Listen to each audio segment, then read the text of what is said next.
Bismillahirrahmanirrahim. Assalamualaikum warahmatullahi wabarakatuh.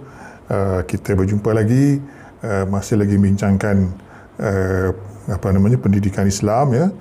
Kali ini saya nak bincangkan tajuk yang terakhir lah dalam siri ini, iaitu doa ya mengiringi pendidikan Rabbani sepanjang zaman ya. Jadi pendidikan Rabbani ini yang dibawa oleh Rasul-Rasul ini bermula sejak Nabi Adam lagi ya. Jadi banyak Nabi-Nabi, banyak Rasul-Rasul yang telah bahkan ratusan ribu orang jumlah orangnya yang telah membawa pendidikan Rabbani ini kan, dan pendidikan telah banyak melahirkan ramai orang-orang yang hebat-hebat, pemimpin-pemimpin dunia, sama dari segi kerajaan, dari segi saintis, doktor, usahawan ya, telah ramai yang terhasil dan telah membina nama kat dunia ni lah kan. Jadi Rasul-Rasul ni ada yang berjaya, ada yang ada bermasalah, kemudian dia berdoa, Allah tolong mereka. Ada yang dibunuh kan, tapi berjaya ke tak berjaya ke itu urusan Allah kan. Dan yang berjaya ni pula selepas berapa ratus tahun, kadang-kadang orang telah mulai jauh daripada pendidikan Rabbani, dan Allah hantar lagi Rasul dan Nabi yang berikutnya lah untuk memperbaharui keadaannya. Jadi mari kita lihat apa yang dilakukan oleh Nabi-Nabi ini dari segi doa kan. Sebab doa ni amat penting dalam kita menjalankan kerja-kerja yang Allah perintahkan ini. Sebab Allah yang merintahkan benda ini dan Allah yang menolong kita. Jadi doa ni amat penting ya.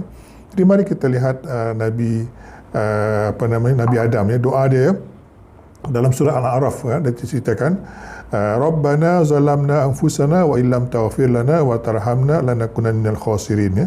Ya Tuhan kami telah menzalimi diri kami sendiri. Jika Engkau tidak mengampuni kami dan memberi rahmat kepada kami, niscaya kami termasuk orang-orang yang merugi ya. Jadi itulah kita sebagai ibu bapa, sebagai guru, sebagai pensarah, kita melakukan kesilapan kan, dan kesilapan ini boleh memudaratkan kita, anak-anak kita juga murid-murid kita lah. Jadi kita doalah supaya Allah mengampuni kita dan memperbaiki kita kan pada masa-masa hadapan. Itu Nabi Adam punya doa kan. Nabi Nuh juga gitu juga. Nabi Nuh pun juga ada doa dia lah kan, Nabi Nuh ni ya. Dalam surah Hud kan, maksudnya lebih kurang ya. Ya Tuhanku, sesungguhnya aku berlindung kepadamu ya. Rabbi inni a'udzubika an as'alaka ma laysa li bihi ilmun wa illa taghfirli wa tarhamni akun minal khasirin. Sesungguhnya aku berlindung kepadamu untuk mohon kepadamu sesuatu yang tidak aku ketahui. Kalau Engkau tidak mengampuniku, niscaya aku termasuk orang-orang yang merugi ya. Jadi Nabi Nuh ni orang yang paling banyak mendapat tentangan daripada semua orang tu, hanya segelintir sajalah yang mengikutinya, dan dia berdoa kepada Allah kan. Jadi banyak lagi lah doa-doanya lah kan. Kita boleh tengok dalam Quran dan juga di hadis-hadis Rasulullah. Begitu juga Nabi Ibrahim ya. Nabi Ibrahim ni ialah ramai orang yang mengenali Nabi Ibrahim ni ya. Dengan nama Abraham ke, nama Brahmin ke apa kan. Tapi nama Ibrahim ni terkenal lah sebab dia macam penghulu kepada Rasul-Rasul ya. Dan dia berhadapan dengan seorang raja yang gagah, yang besar, yang bongkak lah kan. Namanya Namrud ya. Dia ni cerdik, orangnya cerdik kan, dan walaupun dia berkuasa 5,000 tahun dulu, kalau tengok tapak istana dia di Sani Urfa tu memang dahsyat lah, memang dia orang besar sungguh lah kan. Nabi Ibrahim berhadapan dengan orang tu kan, dan memanglah susah lah kan, dia seorang aja kan. Jadi Allah telah mengajarkan dia satu doa dalam surah Al-Baqarah. Allah berfirman, lebih kurang maksud dia, ya Tuhan kami, utuslah untuk mereka rasul dari kalangan mereka yang akan membacakan kepada mereka ayat Engkau dan mengajarkan kepada mereka Alkitab dan Al-Hikmah, serta mensucikan mereka. Sungguhnya Engkau Maha Kuasa lagi Maha Bijaksana ya.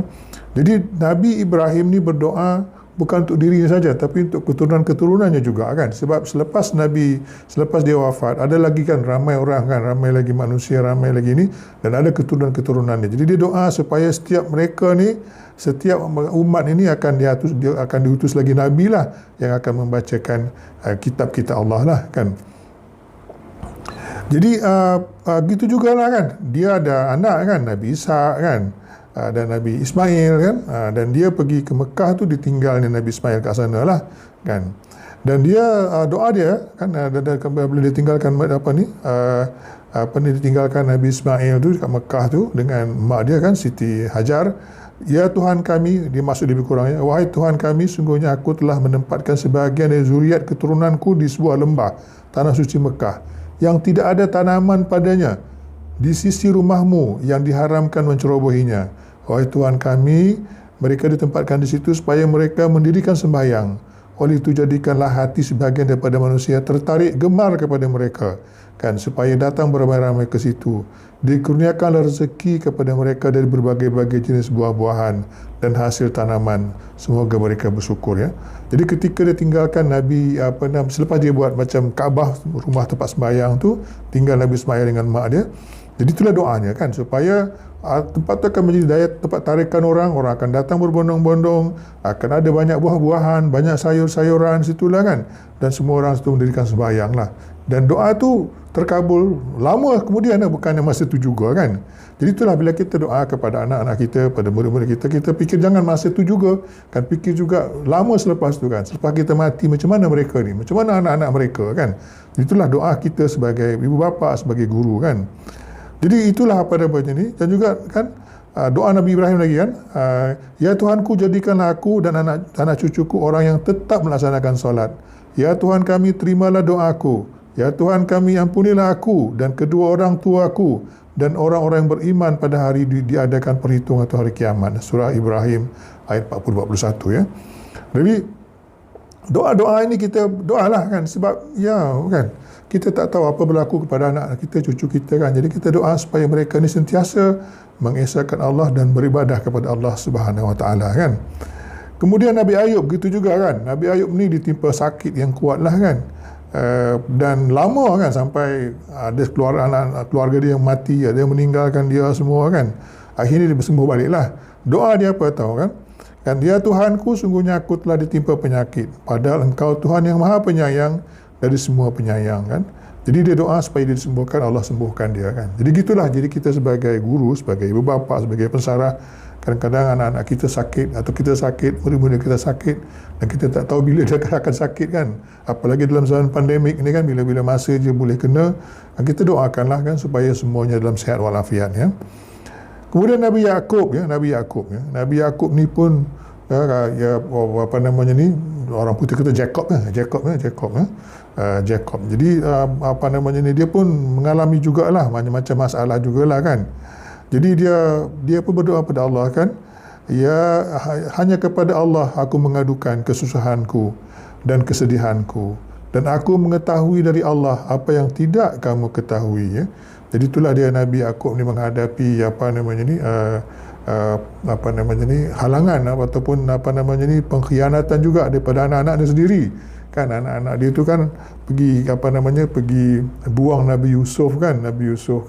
Ayah Nabi Yusuf dijual sebagai hamba ya. Jadi dia berdoalah kan kepada Allah, aku mengadukan kesusahan dan kesedihanku. Jadi kita sebagai guru, sebagai ibu bapa, sebagai datuk, sebagai pesara, kadang-kadang kita mengalami masalah kan, kesedihan kan. Jadi kita mengadulah pada Allah sebagaimana Nabi Yaqub ataupun Jacob mengadu pada Allah SWT. Kemudian Nabi Yusuf sendiri kan, Nabi Yusuf sendiri yang dikhianati oleh adik-beradik dia sendiri kan, dan juga dikhianati oleh isteri majikan dia kan.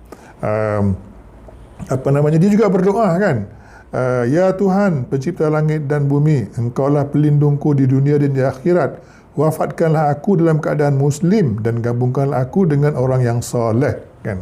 Ini pun penting jugalah kan, sebab kita tak tahu mati kita macam mana kan. Boleh jadi kita sekarang ni ya, dalam keadaan bagus, sembahyang apa semua kan, tiba-tiba masa nak mati kita jadi orang apa kan, naudzubillah zalik. Kita doalah sebagaimana Nabi Yusuf berdoa kan. Apalagi waktu itu dia diberi kekuasaan yang besar di bumi Mesir.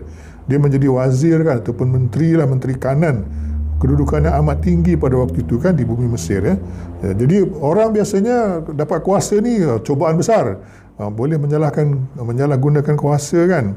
Tapi itulah dia berdoakan supaya dia mati dalam keadaan muslim dan dia bergabung dengan orang-orang yang soleh kan. Itulah kita doakan, kita sebagai guru, sebagai ibu bapa kan, sebagai pensyarah kan, doa kita kan, dan kita doakan bersama-sama dengan murid-murid kita, anak-anak kita juga kan. Nabi Musa kan, Nabi Musa jugalah, Nabi Musa pun dia banyak juga ni menghadapi masalah ni kan. Orang pun kata Moses ya, Nabi Musa. Dia pun banyak kan, dia berhadapan dengan Firaun ya. Firaun tu pun raja yang gagah juga, yang jahat juga kan. Dan dia telah melakukan kesalahan pula tu, dia bunuh orang Kipti tu kan. Jadi dia bersalah kan. Jadi doa dia kan, ya Tuhanku kan, Rabbi shrahli sadri wa yassirli amri wahlul 'uqdatam min lisani yafqahu qawli. Dia ada masalah tapi dia suruh berjumpa Firaun, cakap dengan Firaun. Bukan senang ni kan. Dia dah ada masalah, dia susah diburu, tapi dia pergi nak jumpa Firaun ni. Jadi doa dia itulah, ya Tuhanku, lapangkanlah dadaku dan mudahkanlah untukku urusanku dan lepaskanlah kekakuan lidahku agar mereka mengerti perkataanku kan. Jadi dah lidah dia masalah, waktu kecil kan dia pergi makan bara api tu kan, jadi lidah dia masalah kan. Jadi itulah doa dia supaya dia lapang dadanya, tak takut menghadapi Firaun, dan mudahkan urusan dia pasal susah ni nak ada Firaun ni kan. Dan juga lepaskan pada kekakuan lidah dia kan. Kadang-kadang kita perlu bercakap di depan orang besar kan. Jadi itulah dia kan. Dan bila bercakap, kita petah bercakap supaya orang faham kan. Ini doa kan, bila kita nak mengajar murid-murid kita ataupun kita doakan murid-murid kita kan, itulah dianya kan, kita doakan ya. Ada lagi beberapa doa, boleh tengok dalam Quran, boleh tengok dalam dalam Bible pun ada. Kalau nak tengok, kata dalam Quran pun cukup lah kan, kalau ada masa kan. Kan, gitu juga hadis-hadis Rasulullah kan. Doa Nabi Sulaiman pun juga kan. Nabi Sulaiman ni kekuasaan dia amat besar kan. Dia doa dia dia itulah, dia diuji dengan kekuasaan yang amat besar kan.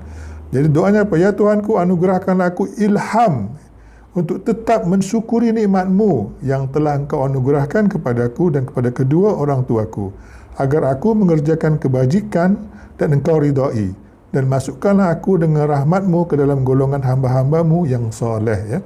Jadi itu kan, kadang-kadang kita bila mendapat position yang tinggi, kekuasaan yang besar, kekayaan yang banyak tu, kita dibongkak lah kan.